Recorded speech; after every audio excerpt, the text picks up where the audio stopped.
हमारे को आज झगड़ा हो गया। अच्छा, मुझे पता क्या हुआ? उनकी आपस में नून लीग और रोतिया पैंचा हो गया, उसको हाउस ही एडजस्ट कर। आर्मी चीफ का भारत को वाज़े पैगाम, कहते हैं दुश्मन की किसी भी जारहियत का मुंह तोड़ जवाब दिया जाएगा। मादरे वतन के दिफा के लिए हर हद तक जाएंगे। भारत का मकसद दहशतगर्दी के खिलाफ जंग में पाकिस्तान के किरदार को मस्क करना है। सिपाही सालार का रिसालपुर पासिंग आउट परेड से खिताब। कंट्रोल लाइन पर भारतीय जालसाजी को पाकिस्तान को बदनाम करने की साजिश करार दे दिया। जनरल राहील शरीफ ने पाक रूस मुश्तरका मशकों का मुआयना भी किया। मैं नहीं जाके हाथ मिला सकता उस आदमी के साथ जिसको मैं कहूँ कि मुल्क का सबसे बड़ा डाकू है। आसिफ जरदारी और नवाज शरीफ एक ही चीज है, दोनों इस मुल्क के करप्शन किंग हैं। आसिफ जरदारी इसको पैनामा को इस्तेमाल कर रहा है एहान अली को बचाने के लिए, डॉक्टर आसिफ को निकालने के लिए। अब खुर्शीद शाह से ज्यादा फ्रेंडली ऑपोजिशन क्या हो सकती है? इमरान खान ने सियासी जंग से पहले कश्तियां जला दी। 30 अक्टूबर को इस्लामाबाद बंद करने का ऐलान। कहते हैं वजीर आजम के इस्तीफे तक दारुल हुकूमत से नहीं हिलेंगे। कप्तान की सियासी मुखालिफिन को गरजदार ललकार। नवाज शरीफ और आसिफ अली जरदारी को करप्शन के किंग करार दे दिया। कहते हैं मियां साहब को वजीर आजम नहीं मानता। पीपल्स पार्टी को भी मुत्तहिदा की तरह -1 फॉर्मूला लगाने का मशवरा दे डाला।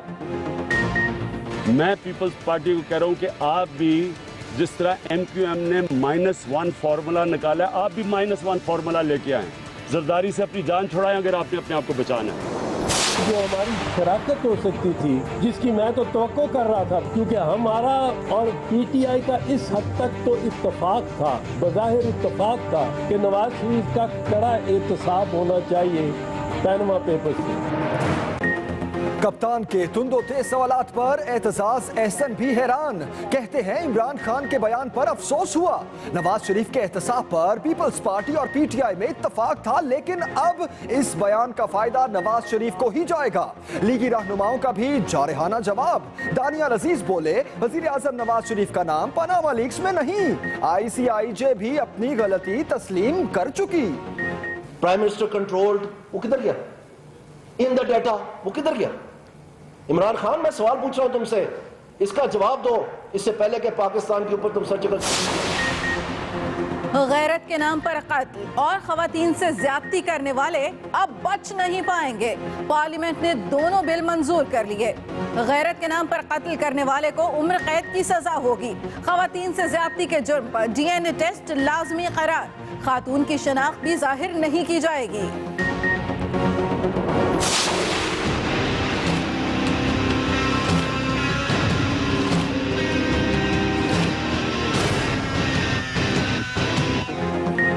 नाइन 0 के करीब खाली मकान से पकड़ी गई गैर कानूनी हथियारों की सबसे बड़ी खेप सख्त सिक्योरिटी में महफूज मकाम पर मुंतकिल। मकान में बनाया गया खुसूसी टैंक भी मंजरे आम पर आ गया। टैंक की गहराई 25 फुट है, जिसमें 3 फुट तक गोलियों की तह लगाई गई थी। मकान से कुछ ही फासले पर उजड़े हुए मोर पार्क में छुपाई गई पुलिस की वर्दियां भी मिल गईं।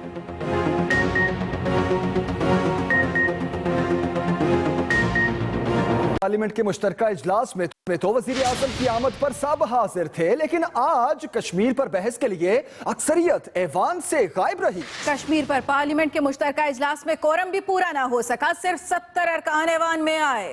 कल भी अरकान इजलास से ज्यादा वजीर आजम को सिफारिशी पर्चियां देने में दिलचस्पी लेते रहे।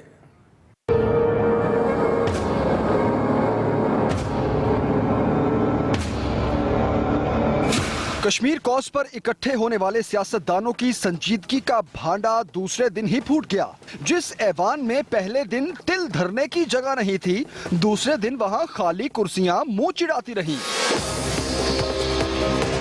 पार्लियामेंट के मुश्तरका इजलास के पहले दिन वजीर आजम नवाज शरीफ भी ऐवान में मौजूद थे।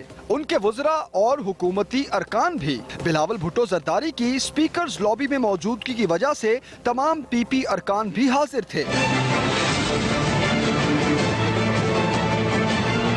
मुश्तरका इजलास के बॉयकॉट की वजह से PTI का कोई रुकन ऐवान में नहीं था, लेकिन बाकी अरकान की हाजिरी इतनी भरपूर थी कि किसी को तहरीक इंसाफ की कमी महसूस ही नहीं हुई। बताएं, कश्मीर पर पार्लियामेंट के मुश्तरका इजलास में लड़ाई पर इमरान खान की असद उमर को मुबारकबाद। जी हां, कश्मीर पर पार्लियामेंट के मुश्तरका इजलास में लड़ाई पर इमरान खान की असद उमर को मुबारकबाद। नून लीग और पीपल्स पार्टी का आपस में तिया पांचा हो गया। इमरान खान का इजहारे मुसर्रत। कश्मीर पर पार्लियामेंट के मुश्तरका इजलास में लड़ाई पर इमरान खान की असद उमर को मुबारकबाद। भारत में सच बोलना मना है, लेकिन राहुल गांधी ने मोदी सरकार को आईना दिखा दिया है। बोले बीजेपी हुकूमत भारतीय फौजियों की लाशों की दलाली कर रही है। ऑपोजिशन लीडर बोले मोदी ने सियासी फायदे के लिए डीजीएमओ से जबरदस्ती प्रेस कॉन्फ्रेंस कराई। अहम खबर आप तक पहुंचा रहे हैं। राहुल गांधी का बयान, भारत में सच बोलना मना, लेकिन राहुल गांधी ने मोदी सरकार को आईना दिखा दिया। जो हमारे जवान हैं, जिन्होंने अपना खून दिया है, उनके खून के पीछे आप छुपे हुए हो, उनकी आप दलाली कर रहे हो। ये बिल्कुल गलत है। हिंदुस्तान के सेना ने हिंदुस्तान का काम किया है। आप अपना काम कीजिए, आप हिंदुस्तान के किसान की मदद कीजिए, आप हिंदुस्तान की सेना को 7th पे कमीशन में पैसा बढ़ा के दीजिए। ये आपका काम है, ये आपकी जिम्मेदारी है। मोदी सरकार की किस्मत में नाकामियां ही नाकामियां सियासी महाज पर भी झूठी साबित होने लगी। सर्जिकल स्ट्राइक के खोखले दावों ने कांग्रेस को भी भड़का दिया।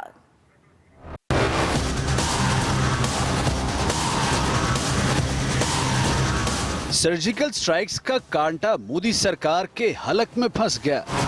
भारतीय हुकूमत अब ना अपने झूठ का एतराफ कर सकती है और ना ऑपोजिशन को कोई सबूत दे सकती है।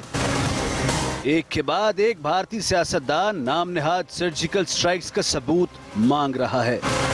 कांग्रेस रहनुमा राहुल गांधी तो और भी आगे बढ़ गए और मोदी सरकार के चेहरे से नकाब उलट दिया।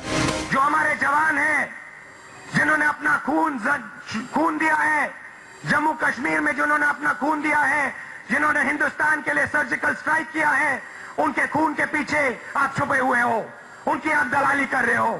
ये बिल्कुल गलत है।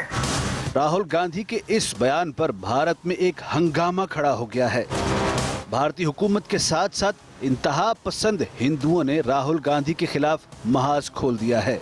कांग्रेस रहनुमा संजय निरुपम ने सवाल किया है कि डीजीएमओ को प्रेस कॉन्फ्रेंस पर किसने मजबूर किया, उसका पता चलाया जाए। डीजीएमओ के प्रेस कॉन्फ्रेंस, मैंने पहले ही बोला कि इससे पहले भी सर्जिकल स्ट्राइक होते थे, कभी डीजीएमओ ने प्रेस कॉन्फ्रेंस नहीं लिया। तो वो कौन से लोग थे जो चाहते थे पोस्ट उरी अटैक सिनेरियो में डेलिबरेटली डीजीएमओ प्रेस कॉन्फ्रेंस ले, बताए। पाकिस्तान के खिलाफ शोशा छोड़कर हिंदुस्तानी हुकूमत ने अपने मुल्क में अपने ही खिलाफ महाज खोल लिया है। रोजाना कई आवाजें मोदी के दावे को सरेआम चैलेंज करती हैं और फिर इन भारतीय पंजाब के साबिक वजीर आला भी मीडिया को लेकर सरहद पर जा पहुंचे हैं। अमरिंदर सिंह ने सर्जिकल स्ट्राइक के झूठे प्रोपेगेंडे की खाल उतार कर रख दी है। मोदी यूपी और पंजाब के इलेक्शन के लिए भोंडी सियासत कर रहे हैं। अमरिंदर सिंह ने मोदी के प्रोपेगेंडे की खाल उतार कर रख दी। कोई फौजी नजर आ रहे किते उन्होंने दे तार पार कोई नजर आ रहे हैं। भारतीय पंजाब के साबिक वज़ीर आला अमरिंदर सिंह ने मोदी सरकार पर बिजली गिरा दी। भारतीय जंगी जुनून और सर्जिकल स्ट्राइक के झूठे प्रोपेगेंडे की खाल उतार कर रख दी। ਜਦੋਂ कोई फौज नहीं हो रही, ना हिंदुस्तान की फौज है ना पाकिस्तान की फौज है, पिंडा नू क्यों खाली करा रहे हो सिर्फ अपनी सियासत वास्ते। अमरिंदर सिंह भारतीय मीडिया के नुमाइंदों को लेकर पाकिस्तान से मुल्हिका बॉर्डर पर जा पहुंचे और मोदी सरकार के झूठे चेहरे को बेनकाब कर डाला। 3 लड़ाइयां हो चुकी पाकिस्तान नाल और 2 बार तैयारी ते सी असी। ਇੱਥੇ तक सारे माइंस लगे हुए सी, ਇੱਥੇ ਮੋਰਚਿਆਂ ਦੇ ਵਿੱਚ ਫੌਜੀ ਸੀ, ਇੱਥੇ ਤੋਪਖਾਨਾ ਲੱਗਿਆ ਹੋਇਆ ਸੀ, ਸਾਰਾ ਕੁਝ ਉਦੋਂ ਤਿਆਰੀ ਹੋਈ ਸੀ। ਹੁਣ ਦੱਸੋ ਮੈਨੂੰ ਕਿਤੇ ਤੁਹਾਨੂੰ ਇੱਕ, ਮੈਂ ਤਾਂ ਅੱਜ ਚੱਲਿਆ ਸੀ ਚੰਡੀਗੜ੍ਹ ਤੋਂ, ਮੈਨੂੰ ਤਾਂ ਕੋਈ फौजी नजर नहीं आया। भारतीय पंजाब के साबिक वज़ीर आला ने नरेंद्र मोदी पर सर्जिकल स्ट्राइक करते हुए कहा, मोदी यूपी और पंजाब के इलेक्शन के लिए भोंडी सियासत कर रहे हैं। मोदी करवा रहे हैं ताकि ਉੱਥੇ ਜਿਹੜੇ ਉੱਤਰ ਪ੍ਰਦੇਸ਼ ਚ ਉਹਨਾਂ ਨੇ ਹਿੰਦੂ ਕੰਸੋਲੀਡੇਸ਼ਨ ਕਰਨੀ ਹੈ, ਆਪਣੇ ਪੋਲਰਾਈਜੇਸ਼ਨ ਕਰਨੀ ਹੈ, ਲੋਕਾਂ ਨੂੰ ਆਪਣੇ ਮਜ਼ਹਬਾਂ ਦੇ ਨਾਲ ਜੋੜਨਾ ਹੈ। ਔਰ ਇੱਥੇ ਪ੍ਰਕਾਸ਼ ਸਿੰਘ ਬਾਦਲ ਸਮਝਦਾ ਹੈ ਕਿ ਮੇਰਾ ਫਾਇਦਾ ਹੋ ਜਾਊਗਾ ਇਲੈਕਸ਼ਨ 'ਚ। ਸ਼ਰਮ ਦੀ ਗੱਲ ਹੈ, ਦੋਨੋਂ ਲੀਡਰਾਂ ਨੂੰ ਸ਼ਰਮ ਹੋਣੀ ਚਾਹੀਦੀ ਹੈ। ਸ਼ਰਮ ਦੀ ਗੱਲ ਹੈ, ਦੋਨੋਂ ਲੀਡਰਾਂ ਨੂੰ ਸ਼ਰਮ ਹੋਣੀ ਚਾਹੀਦੀ ਹੈ।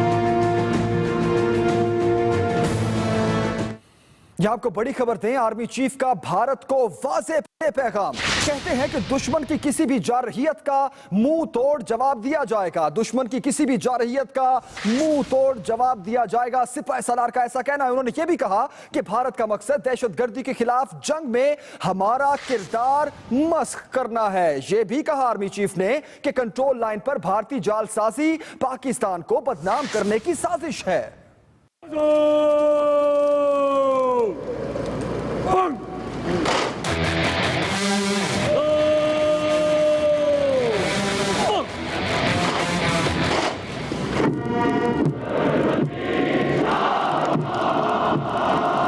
Army chief general Raheel Sharif ने वाजे कर दिया कि पाक मुसल्लह अफवाज अंदरूनी और बैरूनी चैलेंजेस से निपटने के लिए तैयार हैं। Any aggression born out of deliberate intent or even a strategic miscalculation will not be allowed to go unpunished and will be met with the most befitting response. PF academy Risalpur में cadets की passing out parade से खिताब में army chief ने मकबूजा कश्मीर की सूरत हाल का भी जिक्र किया।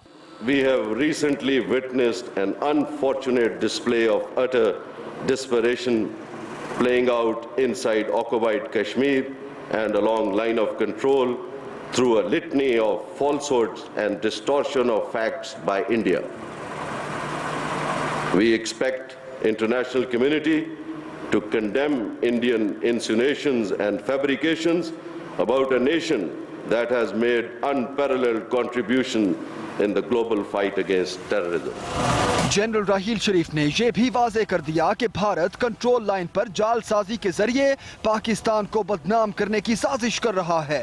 Enemies will now attempt to accelerate their efforts to reverse our gains and derail our progress through direct and indirect strategy.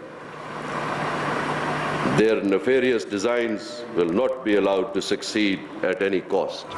इससे पहले जनरल राहील शरीफ ने पीएफ एकेडमी में पासिंग आउट परेड तकरीब में ग्रेजुएट कैडेट्स को ब्रांच बैजेस लगाए और एजाज़ात दिए। Ahmad Mansoor, Express News, Risalpur.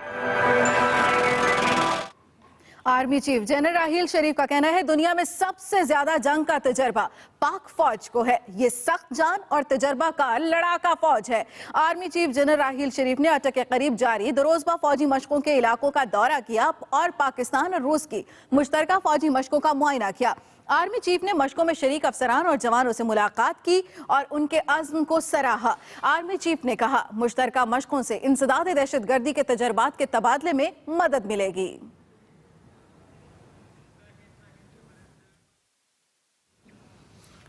खबर यह भी है कि इमरान खान ने इस्लामाबाद को बंद करने की तारीख का ऐलान कर दिया और कौम से 30 अक्टूबर को इस्लामाबाद आने की भी अपील कर दी। कप्तान कहते हैं नवाज शरीफ के इस्तीफे या एहतसाब तक इस्लामाबाद से वापस नहीं जाएंगे। तफसील बता रहे हैं इस्लामाबाद से सुहेल चौधरी। ये क्रिकेट नहीं है। You don't just hit the ball and hit the ball and hit the ball. एक दफा अगर सिक्सर आता है तो आप वजीर आज़म बनेगा। इस्लामाबाद का सियासी दर्जा हरारत हर गुजरते दिन के साथ बढ़ता जा रहा है। पाकिस्तान तहरीक इंसाफ के सरबराह इमरान खान ने पनामा लीक्स को लेकर अपना आइंदा का लाहे अमल भी दे दिया है। मैं पाकिस्तानी कौम को अपील कर रहा हूँ कि 30 अक्टूबर को आपने सबने इस्लामाबाद आना है। हम तब तक यहाँ से नहीं हिलेंगे जब तक दो चीजें, या नवाज शरीफ इस्तीफा देगा और या नवाज शरीफ अपने आप को एहतसाब के लिए खड़ा करेगा। हम इनको इस्लामाबाद में हुकूमत नहीं करने देंगे। इमरान खान ने इल्जाम आयद किया है कि मुल्क में जमहूरियत के नाम पर लूट मार की जा रही है। वही बिलावल भुट्टो ने पब्लिक में जाके नवाज शरीफ को कहा कि गद्दार है, गद्दार है। गद्दार कह चुका है उसको। बिलावल से देख रहा हूँ कि वो बड़ी खुशी से एक चोर और गद्दार से हाथ मिला रहे हैं। मैं नहीं हूँ इतना बड़ा सियासतदान। मौलाना फजल रहमान है, आसिफ जरदारी है, नवाज शरीफ है। मैं नहीं हूँ ऐसा। मैं नहीं जाके हाथ मिला सकता है उस आदमी के साथ जिसको मैं कहूँ कि मुल्क का सबसे बड़ा डाकू है। पाकिस्तान तहरीक इंसाफ के सरबराह ने पीपल्स पार्टी वालों को भी तनकीद का निशाना बना डाला। आसिफ जरदारी और नवाज शरीफ एक ही चीज़ है। दोनों इस मुल्क के करप्शन किंग हैं। मैं पीपल्स पार्टी को कह रहा हूँ कि आप भी जिस तरह MQM ने -1 फार्मूला निकाला, आप भी -1 फार्मूला लेके आए। जरदारी से अपनी जान छुड़ाएं अगर आपने अपने आप को बचाना है। चेयरमैन तहरीक इंसाफ का मानना है कि मुल्की इदारों से कोई उम्मीद नहीं, अब सिर्फ सुप्रीम कोर्ट से इंसाफ की उम्मीद लगाए बैठे हैं। Suhail Chaudhry, express news, Islamabad. वज़ीर मुमलिकत जुबैर उमर का कहना है कि इदारों की तस्दीक करना इमरान खान का शेवा है, बताया जाए उनकी हुकूमत होती तो FBI क्या करता। दानियाल अजीज बोले, कप्तान सारी उम्र क्या करते रहे सब जानते हैं। हुकूमती अरकान की प्रेस कॉन्फ्रेंस का अहवाल हमें बता रहे हैं इस्लामाबाद से खालिद महमूद। इमरान खान ने पनामा लीक्स को लेकर इस्लामाबाद को बंद करने की धमकी दी तो हुकूमती हलकों की तरफ से भी जवाब आ गया। वजीर मुमलिकत जुबैर उमर कहते हैं, कप्तान आए रोज अफसरान और अदारों की तहजीक करते हैं। आप सिर्फ ये तो बताएं ना, इतनी बड़ी बड़ी स्टेटमेंट्स देते हैं, रोज टीवी पर आते हैं, एक कानून बता दें, एक चैलेंज कर रहा हूं मैं इमरान खान को कि वो आके कहें कि FBI ने ये काम करना था और नहीं किया। प्रेस कॉन्फ्रेंस में रुकन कौमी असम्बली दानियाल अजीज ने भी अपनी तोपों का रुख कप्तान की तरफ रखा। PTI के लोगों, देखो आप इस मुल्क के साथ क्या खून की होली खेलने जा रहे हो। पहले तुम लाशें ढूंढते रहे, वो जवेद हाशमी ने बता दिया। अब तुम लाहौर गए हो, वहां भी तुम्हारी यही कोशिश थी। अब तुम इस्लामाबाद आ रहे हो, कहां तक सजा दोगे इस मुल्क को कि तुम प्राइम मिनिस्टर नहीं बन सके। इमरान खान की प्रेस कॉन्फ्रेंस का फौरी जवाब तो आ गया, लेकिन 30 अक्टूबर से निपटने के लिए हिकमत अमली का अभी कुछ इल्म नहीं। Khalid Mahmood, express news, Islamabad. कप्तान के तुंदो तेज सवालात पर एतजाज एहसन भी हैरान, कहते हैं इमरान खान के बयान पर अफसोस हुआ। नवाज शरीफ के एहतसाब पर PP और PTI में इत्तफाक था, लेकिन अब इस बयान का फायदा नवाज शरीफ को ही जाएगा। जो हमारी शराकत हो सकती थी, जिसकी मैं तो तवक्को कर रहा था बड़ी, और हम सब पीपल्स पार्टी वाले कर रहे थे, क्योंकि हमारा और PTI का इस हद तक तो इत्तफाक था, बज़ाहिर इत्तफाक था कि नवाज शरीफ का कड़ा एहतसाब होना चाहिए पैनमा पेपर्स पे। सियासत के बाद जिक्र अमनो अमान का। कराची में अजीजाबाद से पकड़े गए गोला बारूद को कानून नाफिज करने वाले इदारे के हवाले करके तहकीकात का सिलसिला बढ़ा दिया गया है, जबकि इसी इलाके से पुलिस की वर्दियां भी मिली हैं। मजीद तफसील जानेंगे वासिक मोहम्मद से। MKM के मरकज 90 के करीब असलहे का बहुत बड़ा जखीरा करने वालों का पता ना चल सका। अजीजाबाद पुलिस ने नामालूम अफराद के खिलाफ मुकदमा दर्ज करके इंसदादे दहशतगर्दी एक्ट भी शामिल कर लिया। उधर DIG वेस्ट ने कमरे का जायजा लिया और कहने लगे कि 12 फीट गहरा और 25 फीट चौड़ा टैंक पानी के लिए नहीं, असलहा छुपाने के लिए बनाया गया। जब FIR रजिस्टर हो जाती है, उसके बाद होम डिपार्टमेंट को एक रिक्वेस्ट भेजी जाती है और होम डिपार्टमेंट मुख्तलिफ इदारों पर मुश्तमिल एक टीम कॉन्स्टिट्यूट करता है, जिसके बाद उनके जो नाम हैं वो डिसाइड करता है एडिशनल IG कराची। तो ये GITC कॉन्स्टिट्यूट होगी और उसमें कुछ वक्त लगेगा। दूसरी तरफ सिंध के वजीर मंजूर वसान ने असलहे की बरामदगी को आलमी साजिश करार दिया है। अफ्रीका से लोग आते थे, यहाँ नेटो से इसलाह चोरी हो जाता था, वो किधर जाता था, और अमेरिकन के तरफ से भी यही आता था कि इसलाह नहीं है। तो ये इंटरनेशनल साजिश है पाकिस्तान के खिलाफ और खुसूसन कराची के खिलाफ। असलहे का मामला अभी हल नहीं हुआ था कि अजीजाबाद के ब्लॉक 8 के मोरो पार्क कमरे से पुलिस की वर्दियां मिल गई। पुलिस हुक्काम ने बताया कि गुज़िश्ता रोज बरामद होने वाले असलहे का फ्रांसिक टेस्ट कराया जाएगा, जबकि वजीर आला मुराद अली शाह ने असलहा पकड़ने वाले एहलकारों के लिए 50 लाख रुपए इनाम का ऐलान किया है। Wasif Muhammad, express news, Karachi. अहम खबर, वजीर आजम की गैरत के नाम पर कत्ल के खिलाफ बिल की मंजूरी पर कौम और पार्लियामेंट को मुबारकबाद। वजीर आजम की सिविल सोसाइटी, NGOs और मीडिया को बिल मंजूरी में किरदार अदा करने पर मुबारकबाद। वजीर आजम का कहना है कि गैरत के नाम पर कत्ल का मामला मुल्क के अहम मसाइल में से एक था। हुकूमत ने गैरत के नाम पर कत्ल जैसे धब्बे को मिटाने के लिए हर मुमकिन कोशिश की है।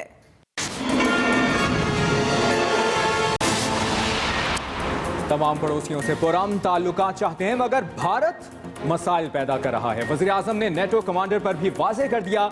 जनरल पीटर पेओल ने भी पाकिस्तानी मौक़िफ़ की तायीद कर दी। कहते हैं कश्मीर 2 एटमी ताकतों के माबैन सुलगता हुआ मसला है, दुनिया ला ताल्लुक नहीं रह सकती।